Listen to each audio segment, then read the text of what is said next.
Je m'appelle Hélène Viard. Je suis née à Toulouse en 1942 et je suis venue sur Paris en suivant mes parents. J'ai fait mes études d'infirmière puis d'infirmière anesthésiste à Paris. En 1968, j'avais eu mon diplôme d'anesthésie et je travaillais depuis 2 ans. Je travaillais à l'hôpital intercommunal d'Aulnay-Villepinte comme infirmière anesthésiste. Quand je suis rentrée dans la profession et que j'ai commencé à travailler, je n'avais pas vraiment d'engagement politique ni syndical. Par contre, très rapidement, à l'hôpital, il y avait une section CGT, dont le secrétaire s'appelait Escapoulade, qui était du sud-ouest. Et donc, comme j'étais de Toulouse, on s'est bien entendu et finalement j'ai adhéré à la CGT très rapidement. En mai 68, j'ai déjà un enfant qui a 2 ans. Mon mari est étudiant aux Beaux-Arts et donc nous sommes assez concernés par le mouvement, justement le mouvement des étudiants, puisque mon mari participe activement au mouvement. Il part assez régulièrement sur les manifestations, etc. Donc je m'en suis préoccupée très rapidement. Par contre, au niveau du travail, donc je continue à travailler à l'hôpital, puisqu'on ne ferme pas les portes d'un hôpital, mais très rapidement sur l'hôpital, nous prenons en charge l'organisation en tant que syndicat CGT. Nous prenons en charge l'organisation des soins, l'organisation des transports, etc. En particulier avec tout le syndicat, en particulier avec Escapoulade qui est ambulancier en plus. Donc on organise ça pour que l'hôpital continue à fonctionner sans problème particulier. Mais on participe aussi aux manifestations et en particulier nous sommes à Aulnay-Villepinte. Donc on est dans une zone industrielle quand même, la zone industrielle de Blanc-Ménil. Donc on va très souvent sur les boîtes qui sont sur Blanc-Ménil, Air Liquide, etc. Et on participe à tout un mouvement, à une organisation de manifestations et de soutien. Et en fait, on essaie de voir et de rentrer dans toutes les boîtes, même les petites, pour essayer d'organiser. On était dans la lutte, tous.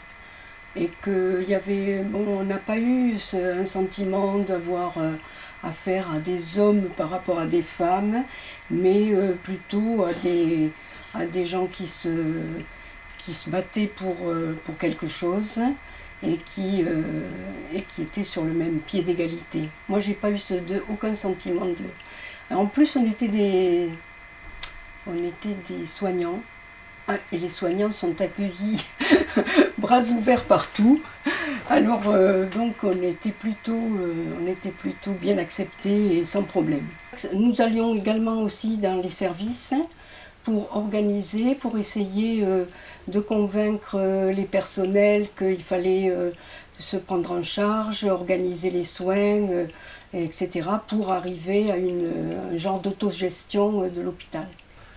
Cette façon d'organiser nous-mêmes le fonctionnement des soins, les interventions chirurgicales évidemment, tout ça en accord avec les chirurgiens et l'ensemble des personnels bien sûr, nous faisait vraiment ressentir cette façon de gérer par les salariés eux-mêmes. Les équipes paramédicales qui sont constituées par les aides-soignantes, les ASH à l'époque, puisque ça n'existe plus, les infirmières anesthésistes, etc. Bon, il y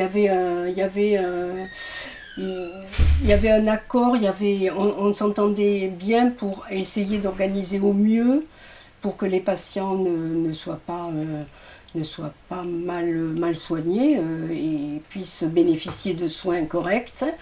Ce qui était le plus compliqué, c'était avec les médecins et avec les chirurgiens, parce que ils voulaient les chirurgiens opérer, les médecins avoir leur petite cour autour d'eux, etc. Et là, c'était un petit peu plus compliqué. Les chirurgiens et les médecins n'étaient pas très favorables au fait que ce soit du personnel qui organise, qui leur impose certaines choses, puisque nous étions en grève en partie, et que donc en fonction de la grève, on pouvait, par exemple moi j'étais au bloc opératoire en tant qu'infirmière anesthésiste, et il fallait organiser les blocs. On ne pouvait pas opérer tous les patients, on opérait les plus urgents, et donc il fallait négocier pied à pied avec les chirurgiens en particulier. Les malades, bien sûr, ont été mis au courant, et on avait pas mal de discussions avec eux pour expliquer notre mouvement, expliquer pourquoi ils ne seraient pas opérés ce jour-là mais le lendemain, etc. Mais bon, c'est toujours un peu difficile vis-à-vis des patients de reporter des interventions ou des traitements, bien sûr, mais on a eu des discussions avec les patients. Oui.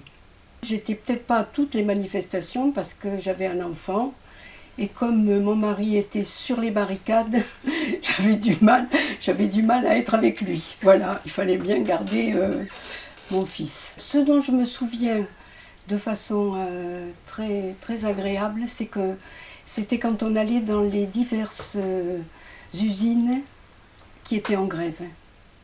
On allait sur Blanc-Ménil, alors il y avait, je ne saurais pas dire aujourd'hui les noms des usines, mais il y en avait pas mal.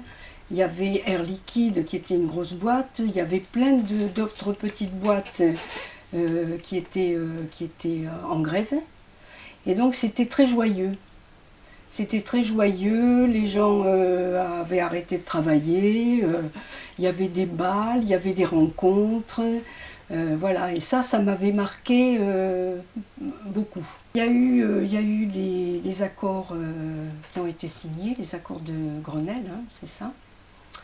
Et puis, on a trouvé qu'il y avait des améliorations, qu'il y avait eu une augmentation du pouvoir d'achat, beaucoup d'améliorations au niveau de l'organisation du travail, etc.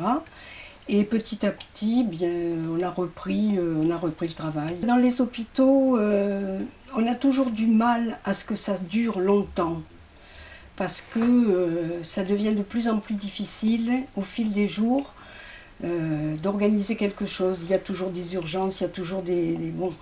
Et on a du mal à refuser des patients. Donc c'était plutôt avec un peu de soulagement qu'on a repris en étant content de ce qui avait été amélioré lors des discussions et des négociations. À la reprise du travail, les relations étaient très différentes à l'hôpital, en particulier avec les médecins, parce qu'ils avaient vu qu'on avait organisé, qu'on avait été capable de faire face à des situations quelquefois difficiles, hein. Et nous n'étions pas sur un pied d'égalité avec les médecins, bien sûr, mais on sentait qu'ils nous écoutaient plus, qu'ils faisaient plus attention à ce que nous disions, et c'était très positif. Et dans les services, c'était très intéressant, parce que les personnels avaient pris en compte l'organisation qu'elle faisait elle-même, et en fait elle s'était sentie valorisée, donc ça permettait un fonctionnement beaucoup plus facile. La prise de position en 68, le fait que je sois à la CGT et que je sois très jeune, hein, parce que j'avais 25 ans et je commençais juste une carrière, etc., ça m'a démontré que il fallait se battre, il fallait bien réfléchir, il fallait s'organiser pour arriver à pouvoir faire quelque chose de positif par rapport aux salariés. J'ai continué à militer donc à la CGT, ce qui fait que ça m'a aidé, ça m'a aidé à continuer à militer d'une façon un peu plus efficace peut-être. Et puis ça m'a permis aussi d'avoir plus de la capacité d'aller dans les services, d'expliquer les situations au personnel. Et il y a eu à l'époque, il y a eu énormément de personnes qui ont pris la carte à la CGT par exemple, énormément. Alors que bon, il y avait en 68, il n'y en avait pas beaucoup, enfin disons, il y en avait, mais c'était pas une majorité. Quand moi je suis partie de l'hôpital d'Aulnay en 80, il y avait énormément d'infirmières syndiquées CGT, ce qui est exceptionnel, et qui était exceptionnel, et même de surveillantes, etc. Donc on avait ça m'a aidé. J'ai trouvé ça très bien et efficace au niveau du mouvement de 68, de m'avoir donné un peu cette capacité d'aller discuter avec les gens, ce qu'on n'avait pas toujours fait avant. Et je crois que ce qu'on ne fait pas suffisamment aujourd'hui. Moi, je venais d'une famille où mon père était plutôt AFO, il était plutôt socialiste. On ne discutait pas beaucoup de politique à la maison. Et donc, j'étais pas très politisée. Ce qui m'a marqué, c'était mon adhésion à la CGT. Mais en tant que salarié, ça me paraissait normal. Et en plus, au niveau politique, je n'avais pas fait le lien entre CGT et Parti communiste. Et je n'ai pas suivi immédiatement ce chemin-là.